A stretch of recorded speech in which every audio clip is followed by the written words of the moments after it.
Hello guys, আসসালামু আলাইকুম। আশা করি আপনারা সবাই ভালো আছেন। আমি আপনাদের সবাই ভালো আছি। তো আজকে আমি রান্না করবো বড় বড় চিংড়ি মাছ আর মোটা মোটা বড় পিস কেটে নিচ্ছি। এখন আমি দিয়ে দিলাম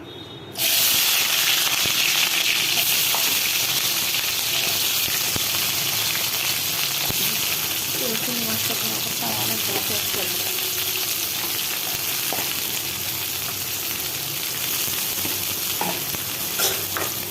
সাথে একটা আদা রসুন বাটা,